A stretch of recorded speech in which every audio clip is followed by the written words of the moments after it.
नमस्कार, स्वागत है आप सभी का हमारे इस खास प्रोग्राम में। मैं हूं आपके साथ सुनील चौहान। भारत के 77वें स्वतंत्रता दिवस के मौके पर पीएम नरेंद्र मोदी ने लाल किले की प्राचीर से तिरंगा फहराया। इसके बाद उन्होंने राष्ट्र को संबोधित किया। पीएम मोदी ने 90 मिनट के देश को संबोधित किया। ये चौथा सबसे बड़ा संबोधन था। इससे पहले 2016 में उन्होंने सबसे ज्यादा 94 मिनट का तक देश को संबोधित किया था। प्रधानमंत्री नरेंद्र मोदी ने स्वतंत्रता दिवस के मौके पर लाल किले की प्राचीर से 10 साल की सरकार का हिसाब दिया है। इसके साथ ही पीएम मोदी ने कहा कि इस समय हम जो फैसला लेंगे वह 1000 साल तक भारत की दिशा और भाग्य को लिखने वाले होंगे। पीएम मोदी ने 90 मिनट के अपने इस 10वें संबोधन में 10 साल की सरकार का हिसाब दिया। इसके साथ ही पीएम मोदी ने कहा कि इस समय हम जो फैसला ले रहे हैं वो भारत को आगे लिखने वाले होंगे। पीएम मोदी ने लाल किले की प्राचीर से 2047 तक देश को विकसित राष्ट्र बनाने का लक्ष्य रखा। इतना ही नहीं, पीएम मोदी ने अपने संबोधन की शुरुआत में ही पीएम मोदी ने भ्रष्टाचार, तुष्टीकरण और परिवारवाद को विकास का दुश्मन बताते हुए खत्म करने की अपील की। मणिपुर हिंसा का जिक्र किया और राज्य में शांति स्थापित करने की अपील की। और क्या महत्वपूर्ण कहा, जरा आप भी सुनिए। के लोकतंत्र में एक ऐसी विकृति आई है जो कभी भारत के लोकतंत्र को मजबूती नहीं दे सकती। और वो क्या है बीमारी? परिवारवादी पार्टियां। और उनका तो मंत्र क्या है? Party of the family, by the family and for the family. इनका तो जीवन मंत्र यही है कि उनकी पॉलिटिकल पार्टी, उनका राजनीतिक दल परिवार का, परिवार के द्वारा और परिवार के लिए, परिवारवाद और भाई भतीजावाद प्रतिभाओं के दुश्मन होते हैं, योग्यता को नकारते हैं, सामर्थ्य को स्वीकार नहीं करते हैं। और इसलिए परिवारवाद इस देश के लोकतंत्र की मजबूती के लिए उसकी मुक्ति जरूरी है। 2019 में परफॉर्मेंस के आधार पर आप सबने मुझे फिर से आशीर्वाद दिया। परिवर्तन का वादा मुझे यहां ले आया, परफॉर्मेंस मुझे दोबारा ले आया। और आने वाले 5 साल अभूतपूर्व विकास के 2047 के सपने को साकार करने का सबसे बड़ा स्वर्णिम पल आने वाले 5 साल है। और अगली बार 15 अगस्त को इसी लाल किले से मैं आपको देश की उपलब्धियां, आपके सामर्थ्य, आपके संकल्प, उसमें हुई प्रगति, उसकी जो सफलता है, उसके गौरवगान, उससे भी अधिक आत्मविश्वास के सामने आपके सामने मैं प्रस्तुत करूंगा। और आने वाले 25 साल हम एक ही मंत्र को लेकर चले। ये हमारे राष्ट्रीय चरित्र के सिरमौर होना चाहिए। एकता का संदेश, भारत की एकता को जीना, भारत की एकता को आंच आए, न ऐसी मेरी भाषा होगी, न ऐसा मेरा कोई कदम होगा। हर पल देश को जोड़ने का प्रयास मेरी तरफ से भी होता रहेगा। और हिंदुस्तान के भी अन्य कुछ भागों में, लेकिन विशेषकर मणिपुर में जो हिंसा का दौर चला, कई लोगों को अपना जीवन खोना पड़ा, मां बेटियों के सम्मान के साथ खिलवाड़ हुआ।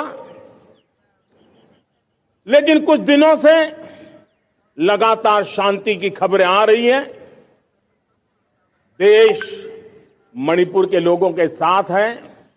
देश मणिपुर के लोगों को पिछले कुछ दिनों से जो शांति बनाए रखी है, उस शांति के पर्व को आगे बढ़ाए और शांति से ही समाधान का रास्ता निकलेगा। और राज्य और केंद्र सरकार मिलकर के उन समस्याओं के समाधान के लिए भरपूर प्रयास कर रही है, करती रहेगी। अवसरों की कमी नहीं है। आप जितने अवसर चाहेंगे, ये देश आसमान से भी ज्यादा अवसर आपने देने का सामर्थ्य रखता है। स्वतंत्रता दिवस के मौके पर देश में उत्साह के साथ उमंग देखा जा रहा है। इस कड़ी में अब हम आपको स्वतंत्रता दिवस के मौके पर 5 तस्वीरें दिखाते हैं, जिसमें पीएम मोदी अपने आवास से निकलते हैं। दूसरी तस्वीर में राजघाट पहुंचने की है। तीसरी तस्वीर में महात्मा गांधी को श्रद्धांजलि देते हुए, वहीं चौथी तस्वीर में लाल किले का ध्वजारोहण की है। साथ में आखिरी और 5वीं तस्वीर में संबोधन की है। ये आप टेलीविजन स्क्रीन पर 5 तस्वीरें देख रहे हैं पीएम नरेंद्र मोदी की स्वतंत्रता दिवस के मौके पर। पहली तस्वीर अपने घर से निकलते हुए, दूसरी तस्वीर आप देख सकते हैं लाल किले की प्राचीर पर ध्वजारोहण करते हुए बीच में आपको दिखाई दे रही है।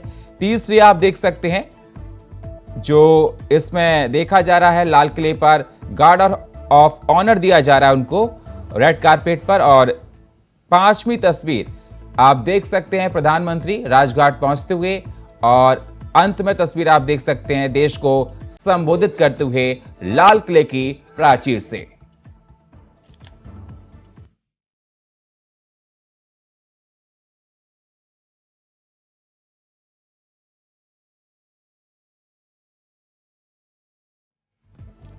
तो ये 5 तस्वीरें आप देख सकते हैं दुनिया के विशालतम लोकतंत्र की आज अपना राष्ट्र पर्व मना रहा है। तस्वीरों को देखकर आप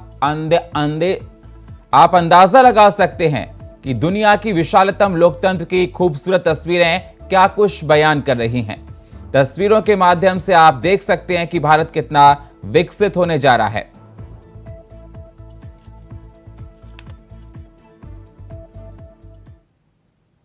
वहीं इस मौके पर कांग्रेस अध्यक्ष मल्लिकार्जुन खड़गे दिल्ली के लाल किले में स्वतंत्रता दिवस समारोह में अनुपस्थित थे, जहां प्रधानमंत्री नरेंद्र मोदी ने मंगलवार को राष्ट्र को संबोधित किया था। जब प्रधानमंत्री बोल रहे थे तो उनके लिए चिन्हित लाल कुर्सी खाली दिखी। कांग्रेस के मुताबिक सुरक्षा कारणों से मल्लिकार्जुन खड़गे समारोह में शामिल नहीं हुए। वहीं इस पर खड़गे ने खुद कहा कि पहली बात तो मुझे आंखों से संबंधित समस्या है, दूसरी बात मुझे अपने आवास पर सुबह 9 से 9:20 पर और कांग्रेस मुख्यालय में भी तिरंगा फहराना था। सुरक्षा इतनी कड़ी है कि वह प्रधानमंत्री के जाने से पहले किसी और को जाने नहीं दिया जाता है। मुझे लगा कि मैं यहां समय पर नहीं पहुंच पाऊंगा। समय को देखते हुए मैंने सोचा कि सुरक्षा की स्थिति और कमी के कारण से वहां न जाना ही बेहतर होगा।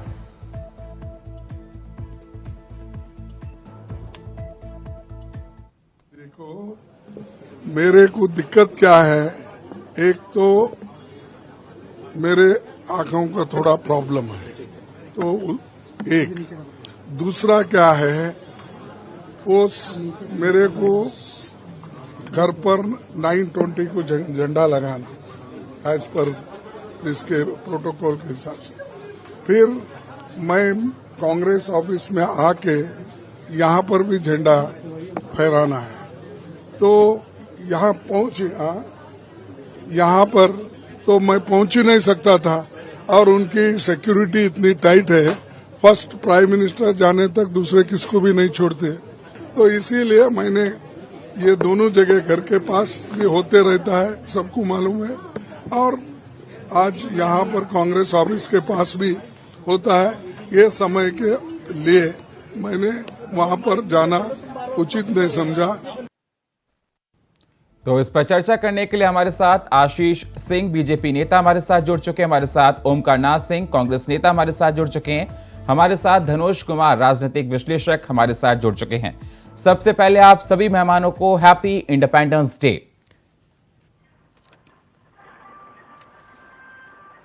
ओमकार नाथ जी, सबसे पहले मैं आपके पास आऊंगा। मेरी अगर आवाज आपको मिल रही है सर, तो मैं आपसे ये जानना चाहता हूं कि किस प्रकार से आप प्रधानमंत्री के आज 90 मिनट के भाषण को देखते हैं। और एक सवाल इसमें और कि आज मल्लिकार्जुन खड़गे की कुर्सी लाल किले की प्राचीर पर जब देखा गया तो खाली देखने को मिली, क्या अंदाजा लगाया जाए, क्या इसके मायने हैं? सबसे पहले तो आपके इस चैनल के माध्यम से देशवासियों को स्वतंत्रता दिवस की हार्दिक शुभकामनाएं, और हम सब मिलकर ये प्रतिज्ञा करें कि इस देश को आगे बढ़ाने के लिए, एक विकसित राष्ट्र बनाने के लिए यथाशक्ति जिसकी जो क्षमता हो उसमें योगदान दे। आज का भाषण जो प्रधानमंत्री जी का था, यह एक लोकतंत्र की जीत थी और विपक्ष की जीत थी, जिसने कि सदन के अंदर मणिपुर के मामले में शांति अपील करने की जो बात की थी, जो उसने वहां पर अपनी आवाज को बुलंद किया था, जो उसकी गूंज थी, वो आज लाल किले पर देखने को मिली। प्रधानमंत्री जी ने जब अविश्वास का प्रस्ताव उनके सामने लाया गया था तो उन्होंने दुनिया भर की बातें की, या कम से कम 2 घंटे के बाद 10 मिनट के लिए उन्होंने मणिपुर की बात की।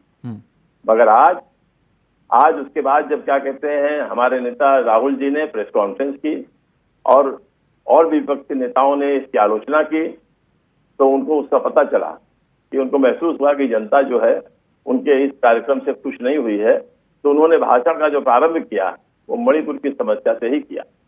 और हम जनता को लाख लाख धन्यवाद देते हैं कि उनके प्रेशर की वजह से प्रधानमंत्री जी ने इस कार्यक्रम को किया और उन्होंने देश को आश्वासित करने का प्रयास लेकिन किया। ओमकारनाथ जी, स्थापित करेंगे। ओमकारनाथ जी, सुनिए, हम आशान्वित हैं कि मणिपुर में शांति होगी, देश में शांति होगी और देश विकास करेगा।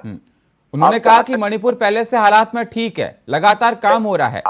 और साथ ही साथ सवाल सर एक बात और, एक सेकंड सर, ओमकारनाथ जी एक सेकंड सर, उन्होंने कहा कि 2014 में जब उनको सत्ता मिली थी तो देश की इकोनॉमी 10वें नंबर पर थी, आज 5वें नंबर पर है, और उन्होंने कहा कि आने वाले समय में इकोनॉमी 3रे नंबर पर जाएगी, तो इसे कहीं ना कहीं बिग अचीवमेंट तो माना जाएगा सर? नहीं, आप इसको अचीवमेंट अकेले उनका नहीं मान सकते हैं। देश जो राष्ट्र का निर्माण है वो एक सतत प्रक्रिया है। जब देश आजाद हुआ था 1947 में, तो यहाँ सुई नहीं बनती थी। अच्छा। पंडित जवाहरलाल नेहरू जी ने आधारभूत रचना की, कैसे प्रशासन करना है उसकी रचना की। सामुदायिक विकास केंद्र के माध्यम से प्रदेश का शासन चलाने का प्रारंभ उन्होंने किया और 14% देश के लोग शिक्षित थे, जिसमें 6% गांव में थे और 24% शहर में थे। बाकी कोई शिक्षा नहीं थी कहीं।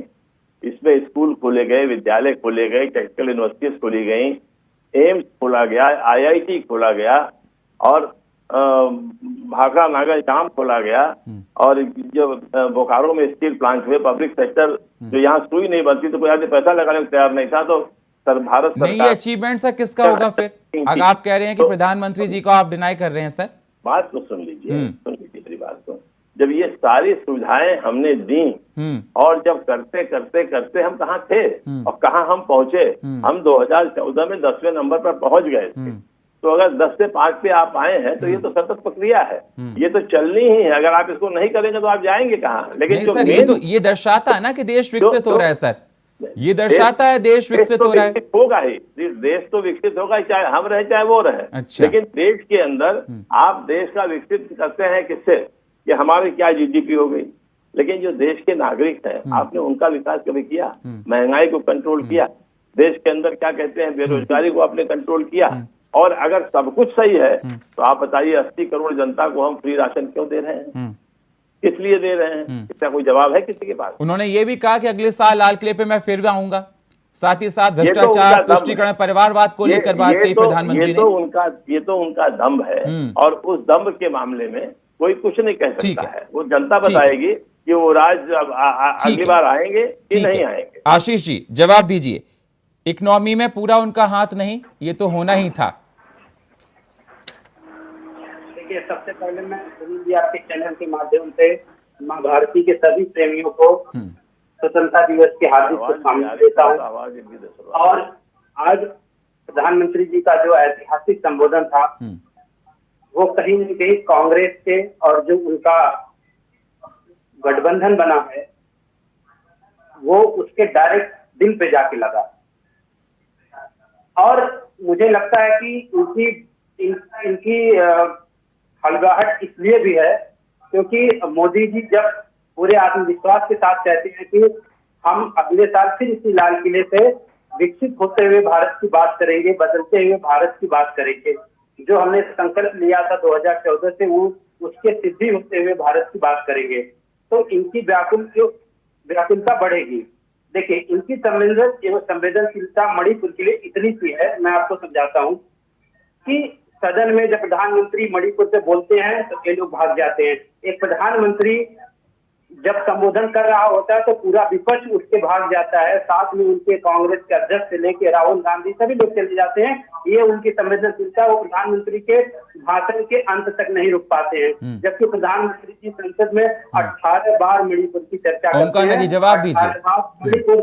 मणिपुर शब्द का नाम लेते हैं। थोड़ा सा बोलने दीजिएगा, अब मैं आपके बीच में चुप रहा। थोड़ा ध्यान रखें, कांग्रेस अध्यक्ष जब उस सदन के मेंबर इसके बाद लाल किले से आज लाल किले से प्रधानमंत्री जी ने भी मणिपुर की चर्चा की। समझे कि कौन कहाँ बैठता है। लोग गायब रहे, अविश्वास प्रस्ताव लोकसभा में हो रहा था, वहाँ कांग्रेस अध्यक्ष बैठ के नहीं वो अलग बन रहा है, तो ये इस तरह की बात क्यों कर रहे हैं? अलग बन रहा है। और इन्होंने सिक्योरिटी रीजन की बात कही। हम लोग भी प्रोटोकॉल में जाते हैं, किसी कार्यक्रम में शामिल होते हैं, हमारे बड़े नेता जाते हैं, तो जो भी कांग्रेस की अन्य पार्टी है उनको बाकायदा मोदी जी ने तो ये भी कहा, पीएम मोदी ने ये कहा कि परिवारवाद देश को बर्बाद कर रहा है, भ्रष्टाचार को जड़ से खत्म करना है। बिल्कुल बर्बाद कर रहा है, लेकिन ये कांग्रेस ये समझने को तैयार ही नहीं। उसको लगता है कि एक चाय वाले का बेटा कैसे प्रधानमंत्री बन गया, एक गरीब का बेटा कैसे प्रधानमंत्री बन गया, ये उनको लेकिन आशीष जी मल्लिकार्जुन खड़गे का कहना है कि आज लोकतंत्र को खतरा है। लोकतंत्र की बात करते हैं, लोकतंत्र को खतरा है आज।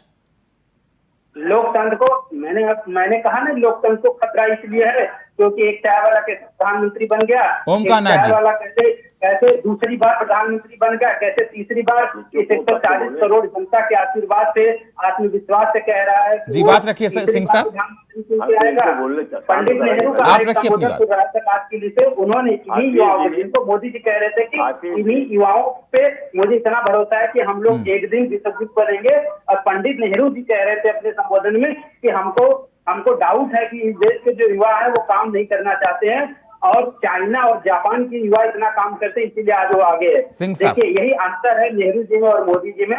मोदी जी इसी देश के युवाओं पे भरोसा करते हैं, इस देश की सामर्थ्य पर भरोसा करते हैं, लेकिन कांग्रेस को न इस देश के सामर्थ्य पे भरोसा है, न इस देश के लोकतंत्र पे भरोसा है, न प्रधानमंत्री पे भरोसा है। आशीष जी थोड़ा ज्ञान वर्धन कीजिए। अविश्वास प्रस्ताव का जब पेश हुआ था तो आपने कांग्रेस अध्यक्ष ही सब लोग चले गए। कांग्रेस अध्यक्ष तो वहां के मेंबर ही नहीं है, तो कहां चले जाएंगे श्रीमान? थोड़ा ज्ञान वर्धन कीजिए। कांग्रेस अध्यक्ष राज्यसभा के मेंबर है, लोकसभा के मेंबर नहीं है। एक तो राहुल गांधी जी, दूसरी चीज, आप अभी इतने बड़े नहीं हुए हैं कि आप पंडित जवाहरलाल नेहरू को आईना दिखाइए। पंडित जवाहरलाल, आप मोदी जी की तारीफ कर सकते हैं, मोदी जी के कार्यों की तारीफ कर सकते हैं। तो नेहरू जी ने अगर ऑल इंडिया मेडिकल इंस्टीट्यूट नहीं खोला होता, हम लोग तो छोटा मानते ही नहीं, आप ही लोग सोने के चम्मच से सुन लीजिए, आगे बढ़े। हम तो अपनी बोलने के बाद दूसरे की सुना करिए, राहुल गाएंगे बड़ी जगह की सांसद थे ना, वो क्यों उसके भाग गए? अधीर रंजन जी क्यों उसके भाग गए? हम बता रहे हैं, सुन लीजिए, आप अपनी बात कह लीजिए, हमारी सुन लीजिए। पूरी बातें सुनते बीच आप बोलने लगते हैं, तो ऐसे कैसे आगे बढ़ पाएंगे? नहीं बढ़ पाएंगे, क्योंकि आप आगे बढ़ ही नहीं पाएंगे। जब आपकी बात कोई सुनेगा नहीं तो आपकी टीआरपी खत्म हो जाएगी। तो इसलिए जब दूसरा बोले तो चुप रहिए। अब जब वो चुप रहे तो आप बोलिए। समझ गए आप? बोलिए। कांग्रेस और विपक्ष इसलिए गया कि 2 घंटे तक प्रधानमंत्री बोले, अपना गुणगान करते रहे, अपनी सारी चीजें करते रहे, मजाक उड़ाते रहे, पार्टी का मजाक उड़ाते रहे, परिवारवाद का मजाक उड़ाते रहे, लेकिन मणिपुर पर नहीं आए। मणिपुर पर कब आए? जब उन्होंने सदन वॉकआउट कर दिया, तब उनको समझ में आया तो गलती हो गई, मणिपुर बोलना चाहिए था, तब वो 10 मिनट बोले। इसलिए हम वहां से गए कि बकवास सुनने के लिए वहां नहीं बैठे हुए थे। हमने उनको बुलाया किस लिए था? हमारा मेन मोटो था, वो आ नहीं रहे थे बयान देने के लिए।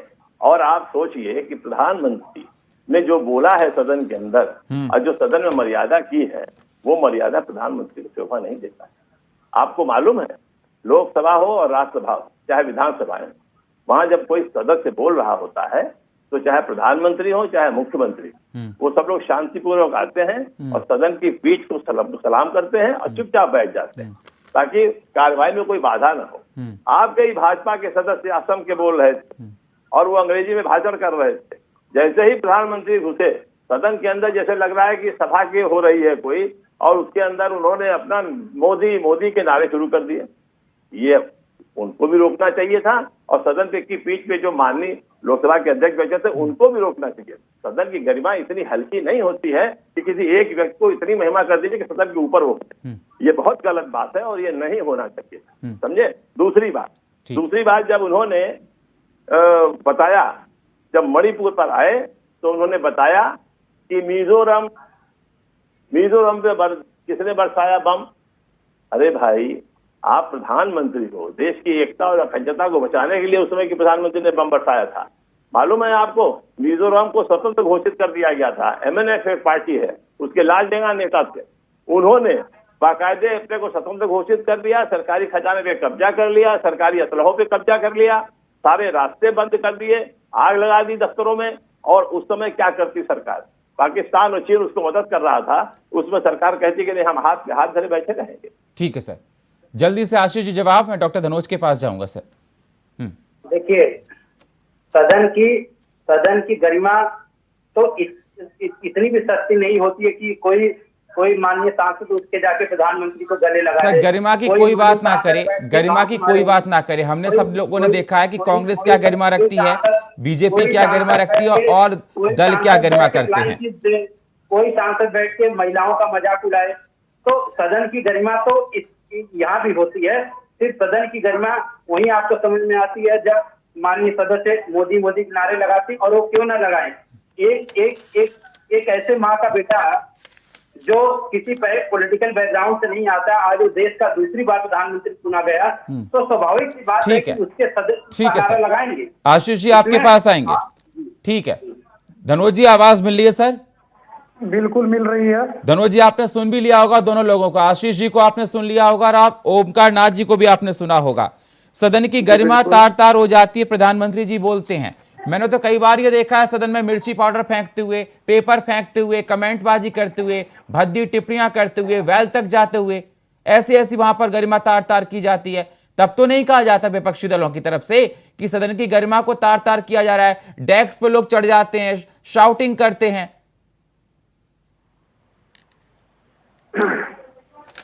सर्वप्रथम 2 लाइन से शुरुआत करूंगा क्योंकि स्वतंत्रता दिवस का है जी। जब कभी पूछेगा जमाना मेरी कहानी, जब कभी जमाना पूछेगा मेरी कहानी। आ रही आवाज मेरी? जी सर, बहुत अच्छे से आ रही है। हाँ ठीक है। जब कभी जमाना पूछेगा मेरी कहानी, पहचान में मैं सिर्फ इतना ही कहूंगा, दिल है हिंदुस्तानी। देखिए, आज मैं दोनों को सुना, लेकिन जो झंडा तोलन के बाद 2 तरह से मैं बोलूंगा, एक राजनयिक और दूसरा राजनीतिक। राजनयिक जो परचम लहराया है, नो डाउट, राजनयिक दृष्टिकोण से आज लाल किले के प्राचीर से संबोधन करने के बाद विश्व के तमाम देश, मैं ये नहीं कहूंगा कि विपक्ष के नेता गए कि नहीं गए, उसमें तो मैं जाना भी नहीं चाहता, ठीक है, क्योंकि जो खुद ही नहीं गया उसमें तो मैं जाके क्या बात करूंगा। आज राजनयिक मैं इतना कहूंगा कि आज जो परचम लहराया है उसकी चर्चा हर देश में है और कल के डेट में आप देखेंगे सारे अखबार में होगा, नो डाउट। अब राजनीतिक चर्चा कर ले। देखिए, देश की जनता जिनको चुनती है वही प्रधानमंत्री लाल किले के प्राचीर से जाकर अपना संबोधन देते हैं, झंडा तोलन करते हैं। ये तो इनका सौभाग्य है। अब राजनीतिक बयान ये है कि जो आपने इन्होंने कहा दोनों, तो मैं पहले कांग्रेस के लिए बोल देता हूं। अभी ओंकार जी बोल रहे थे, देखिए कांग्रेस पार्टी के मुंह से गरिमा शब्द जो है ना, सुनना बेईमानी लगता है, क्योंकि उनकी गरिमा खुद ही तार तार हो चुकी है। जो सदन का मर्यादा है, आप विश्वास प्रस्ताव लाया ये कांग्रेस पार्टी, धैर्य उनको परिचय देने की जरूरत है, क्योंकि जो प्रहार करता है उसको मजबूती से खड़ा रहना चाहिए, क्योंकि आपने दुश्मन चुना है, आपने प्रहार किया है। आप जो भी आपका संदर्भ हो, चाहे मणिपुर हो, महंगाई हो, चाहे आपका कुछ भी हो, क्योंकि उनको भी पता था कि सदन में जो है बहुमत है, बहुमत के बावजूद आप विश्वास प्रस्ताव लाना। आज पूरा देश सवाल पूछ रहा है कि भाई कांग्रेस को हो क्या गया। कांग्रेस जो कि इतनी पुरानी पार्टी है, इतनी बार प्रधानमंत्री रहे, जवाहरलाल नेहरू प्रधानमंत्री रहे, इंदिरा गांधी प्रधानमंत्री रहे, राजीव गांधी प्रधानमंत्री रहे, फिर भी उनके पार्टी को क्या हो गया, यह सवाल देश आज पूछ रहा है और चटकारे लेकर पूछ रहा है, इसमें नो डाउट।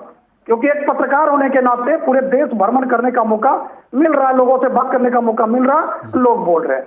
दूसरी बात, जब सदन में प्रधानमंत्री बोल रहा हो तो ऐसे में हल्ला शोरगुल करना, ये पूरा देश देख रहा है, उससे पूरा मीडिया, पूरा यूट्यूब, जो भी कह लीजिए, ट्रेंड चल रहा था एकदम कि देखो भाई उसकी नजाकत क्या है, उसकी इबादत क्या है।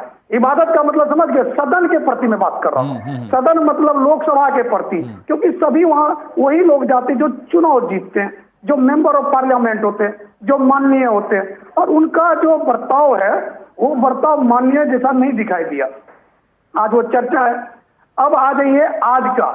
आज जो मान लीजिए मल्लिका खड़गे साहब ने कहा, मैं आपको बता रहा हूं व्यक्तिगत तौर पे, मैं जब यूपीए की गवर्नमेंट थी, क्योंकि मुझे बहुत रिपोर्टिंग करने का मौका मिला, अलग अलग मैंने संस्थान के लिए मैं रिपोर्टिंग किया, सुबह ही 6 से 6:30 बजे झंडा फहराकर सभी नेता पहुंच जाते थे लाल किला।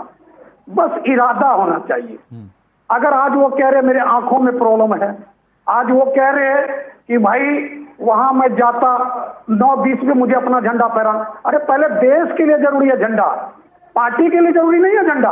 पहले देश के लिए लाल किले के प्राचीर पे उपस्थिति पहले जरूरी है, क्योंकि अगर आप सपना देख रहे हो कि मुझे मोदी को हटाना है तो आपको मोदी से सामना भी करना पड़ेगा।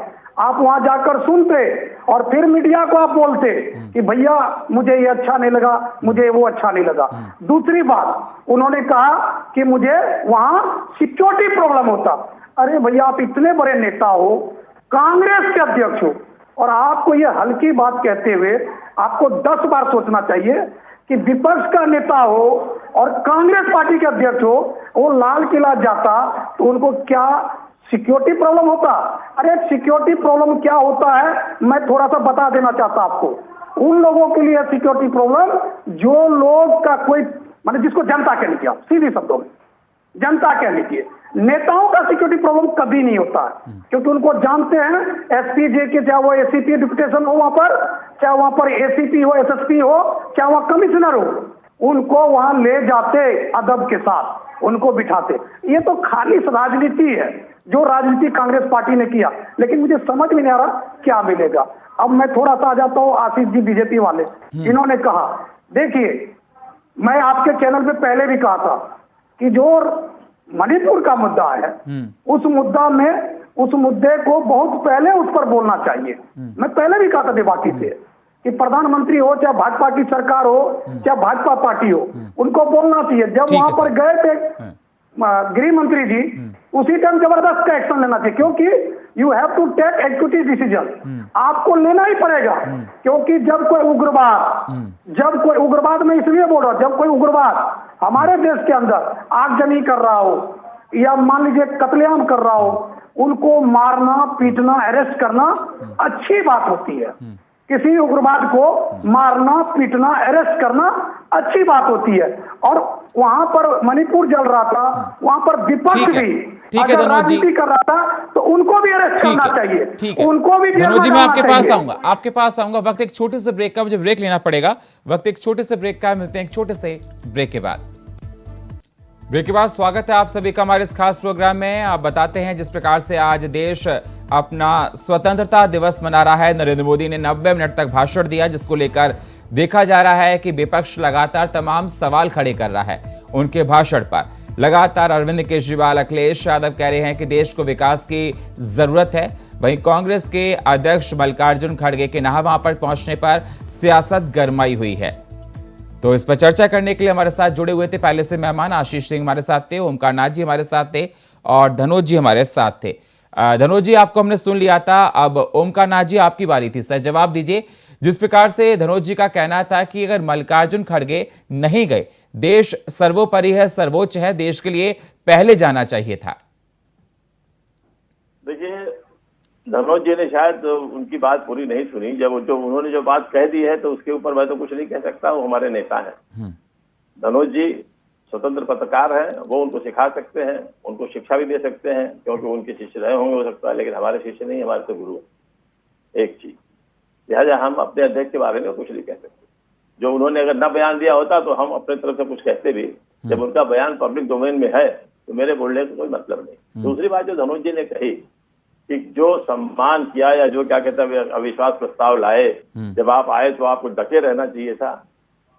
मोदी जी हमारे दुश्मन नहीं है, हमारे विरोधी हैं, और हम मनभेद नहीं रखते हैं, हम विचारों की मतभेद करते हैं, विचारधारा की लड़ाई है।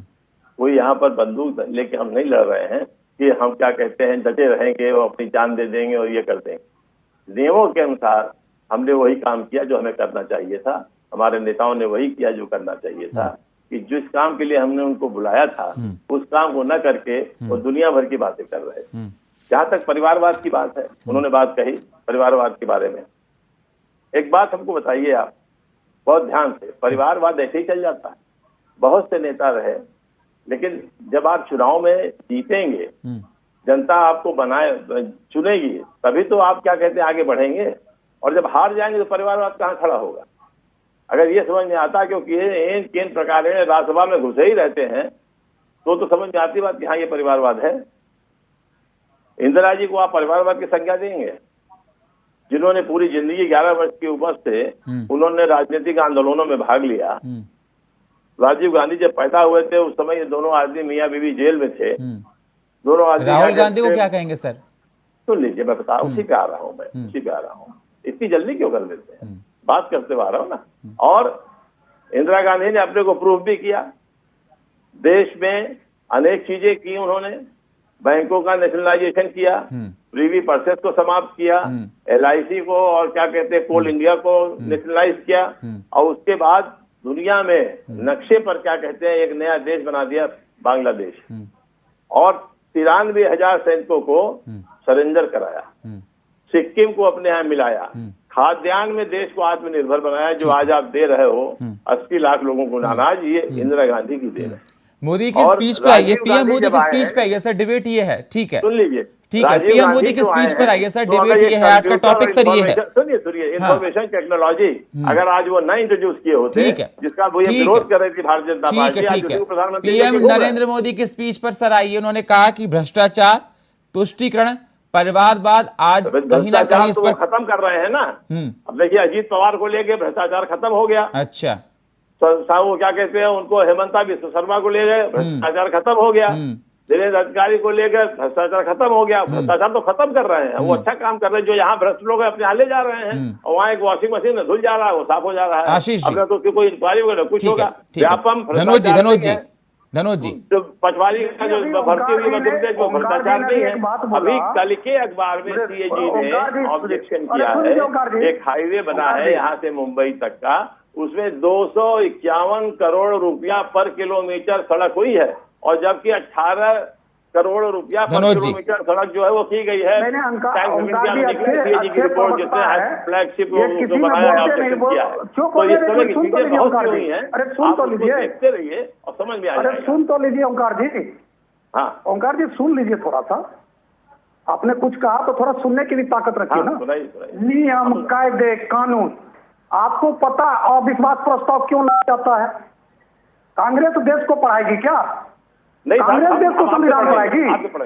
आप पढ़ाइए। नहीं, कांग्रेस, मैं क्या कह रहा हूँ, आपने भी बोल दिया। अरे इंदिरा गांधी ने किया क्या?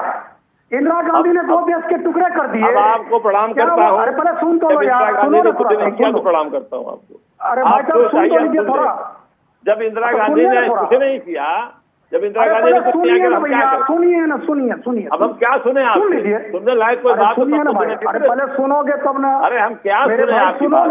आपकी उम्र भी नहीं है जब इंदिरा गांधी राजनीति कर रही थी, सुना आप इतने बड़े भी नहीं थे। इंदिरा गांधी ने क्या किया? इंदिरा गांधी ने, सुन तो लो थोड़ा सा। हाँ बताइए, सुनाइए। सुन तो लो, आप सुनोगे तभी ना। हाँ सुनाइए। बांग्लादेश अलग कर दिया, 90,000 सैनिक को, मतलब ये लोग है कहाँ? क्या बांग्लादेश को इंडिया में मिला लिया क्या बांग्लादेश को इंडिया में मिला लिया? तरक्की तो तब होता ना जब इंडिया में मिला लेता। तरक्की तो तब होता ना जब वो 90,000 फिर से छोड़ दिए, वो आक्रमण किए हिंदुस्तान पे ही। बहुत बड़ी बात है, बहुत बड़ी बात तो कह ही रहा हूँ। आप महान है, इंदिरा गांधी अटल बिहारी वाजपेयी की भी भर्त्सना कर रहे हैं। अटल बिहारी वाजपेयी की भी भर्त्सना कर रहे हैं, जो उन्होंने इंदिरा गांधी को इस मामले में दुर्गा का रूप दिया।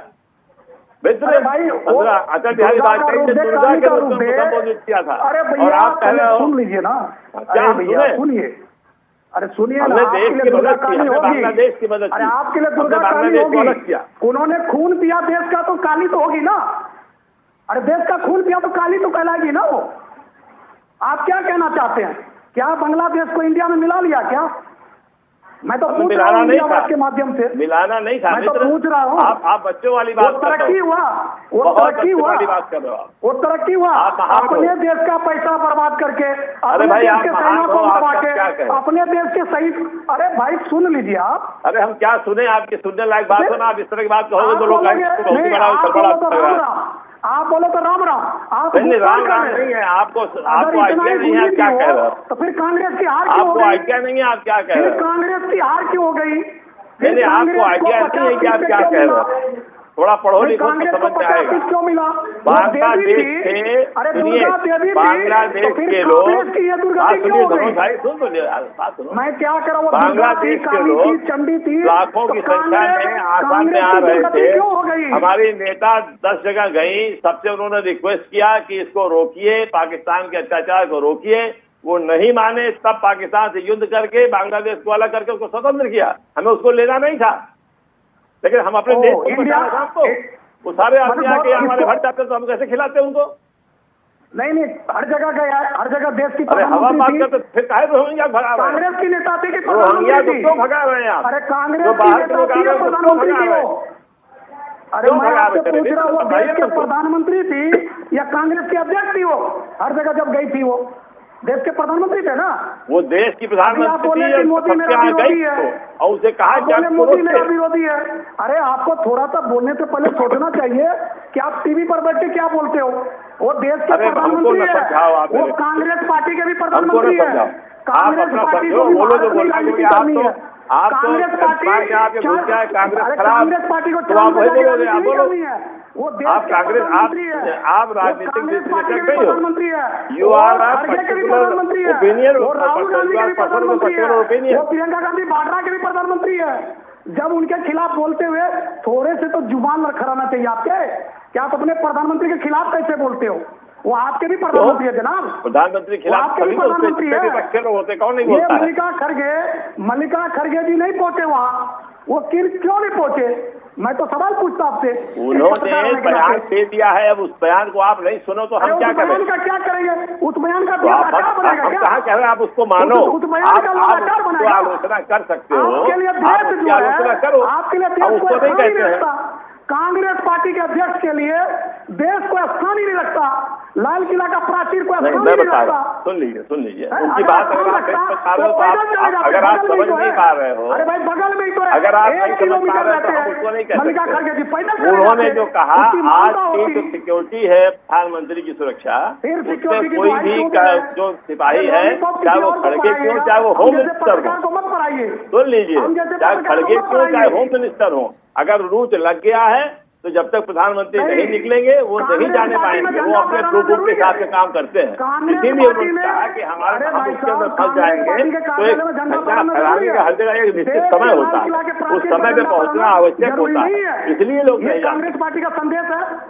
ये सर इतने सारे नेता, इतने सारे केंद्रीय मंत्री पहुंच गए, उन लोगों के लिए रूट नहीं लगा, सिर्फ खड़गे साहब के लिए रूट लगेगा। आप चौहान साहब मेरी बात को नहीं समझ रहे हैं। हम्म, रूट की बात नहीं है, एक ठीक है। समय होता आशीष है जी। झंडा फहराने का, एक झंडा फहराने का हर कार्यालय में समय होता है। सर उस सब समय में ठीक झंडा है फहराया जाता है। सर आज से खड़गे नहीं, साहब हमारे के यहाँ कार्यालय में 75 झंडा नहीं 76 फहराया साल गया, से। झंडा हर जगह हर कार्यालय में फहराया जाता है, लेकिन सबसे ऊपर देश की प्रधानमंत्री जहां बैठते हैं ना सर, लाल किले की प्राचीर होती है जिसे दुनिया देखती है सर, वहां पर जाना बहुत जरूरी होता हम भी देख रहे है। हैं। आशीष जी, तो देखने की क्या बात है? नहीं देखिए, इन लोगों के लिए देश कभी सर्वप्रथम नहीं होता है। इनके लिए एक परिवार सर्वप्रथम होता है, इनके लिए पार्टी सर्वप्रथम होती है।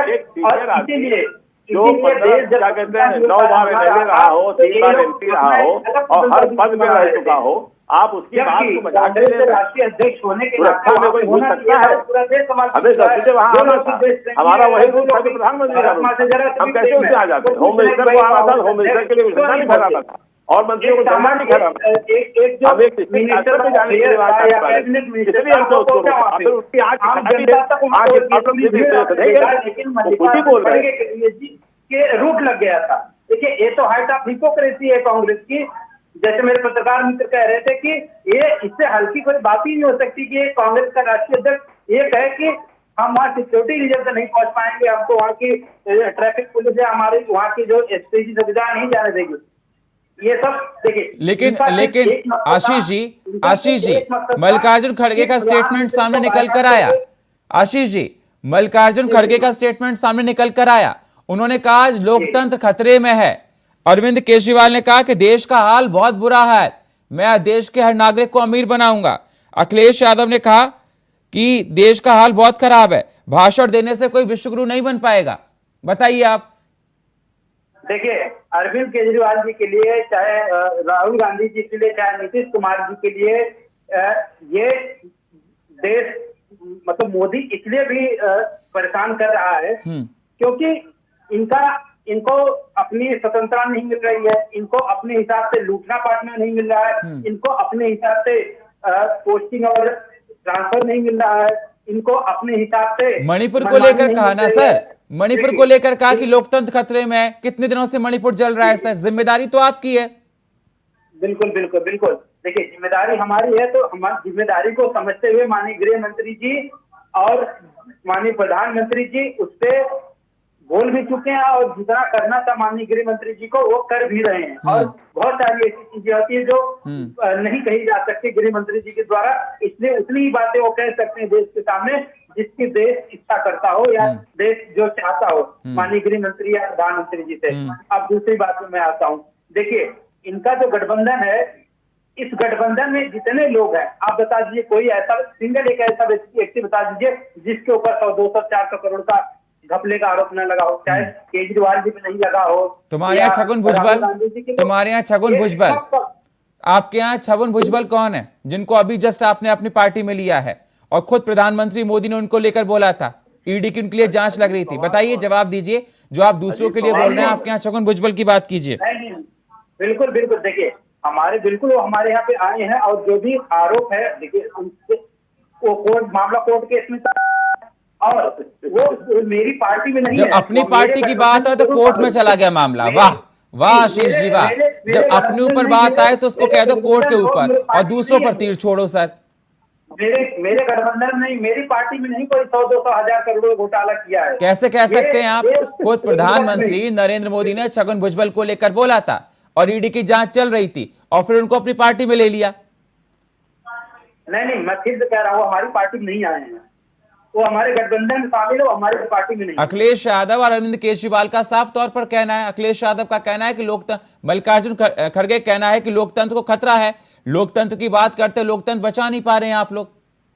नहीं, इनको लोकतंत्र की इतनी तो चिंता थी कि जब मणिपुर में प्रधानमंत्री चर्चा कर रहे थे तो उसके भाग गए।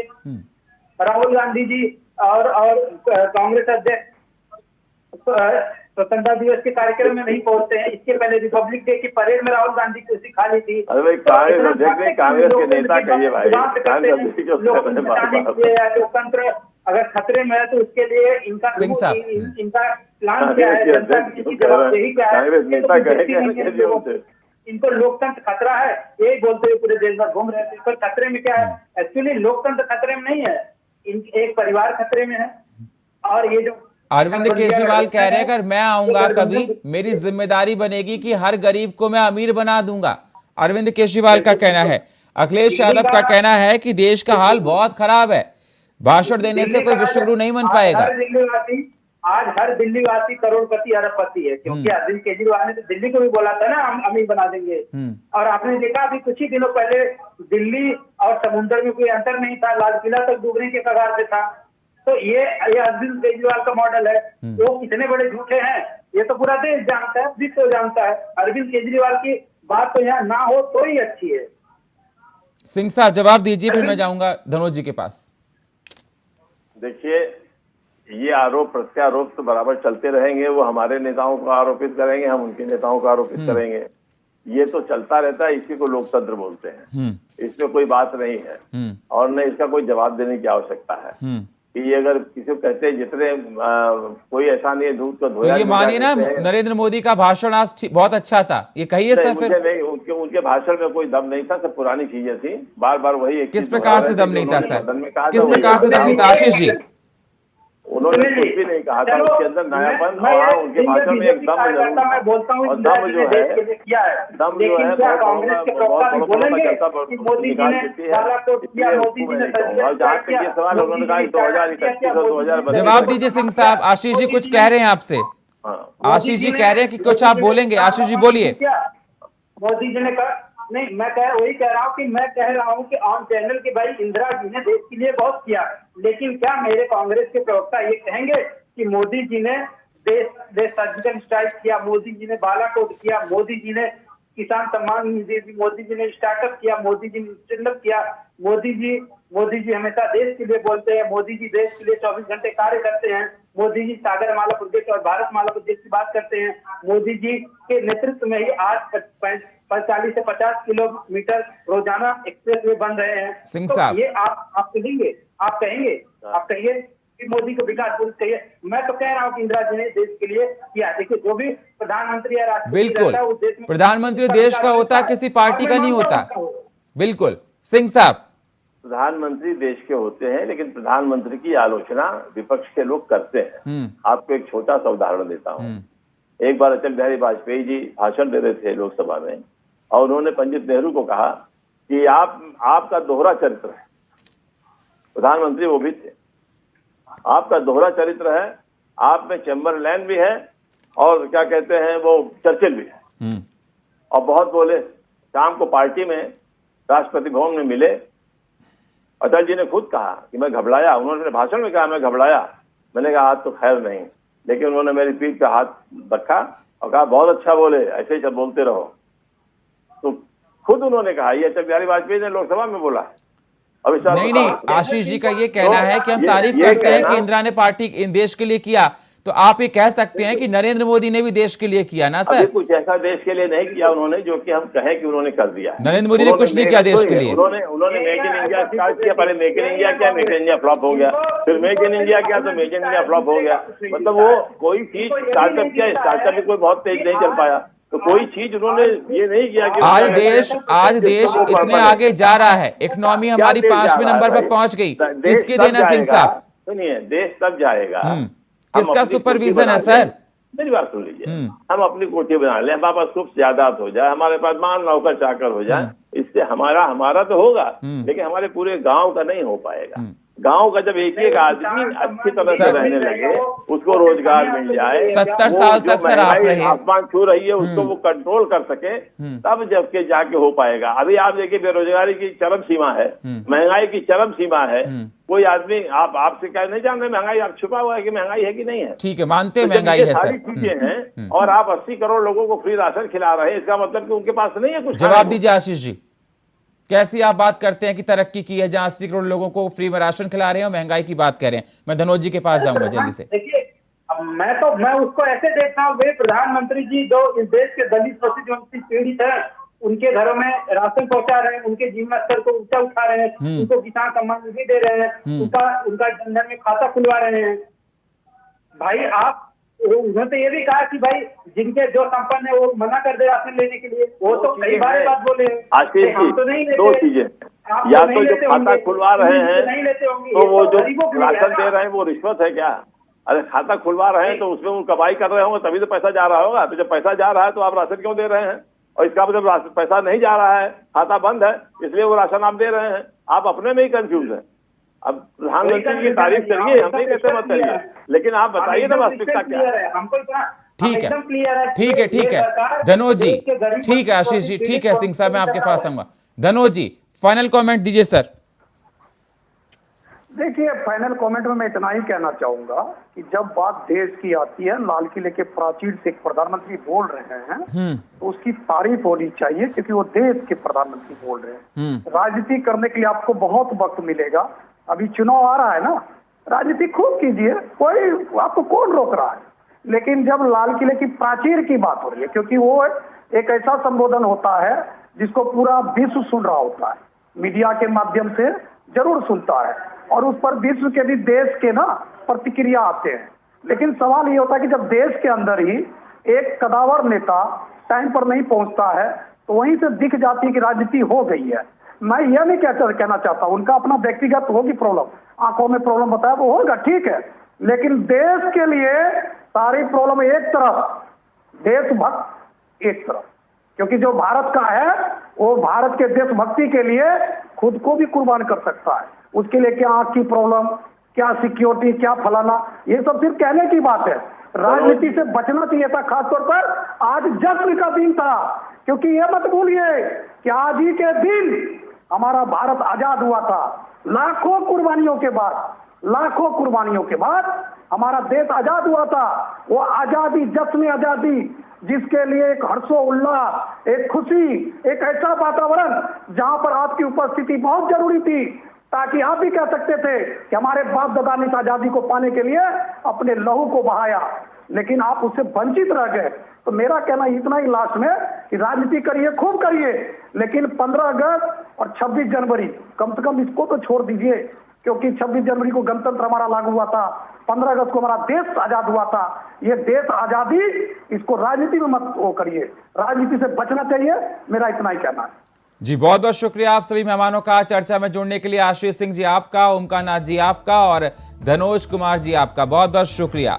सवाल इस बात का बना हुआ है कि मल्लिकार्जुन खड़गे नहीं गए। बीजेपी का यही कहना है और विशेषज्ञों का यही कहना है कि उनको जाना चाहिए था, यह देश का पर्व था, इस पर राजनीति नहीं होनी चाहिए थी। और जिस प्रकार से नरेंद्र मोदी ने आज 90 मिनट का भाषण दिया, पीएम नरेंद्र मोदी ने, विपक्ष लगातार सवाल खड़े कर रहा है। अखिलेश यादव, अरविंद केजरीवाल, मल्लिकार्जुन खड़गे, उनका कहना है कि लोकतंत्र खतरे में है।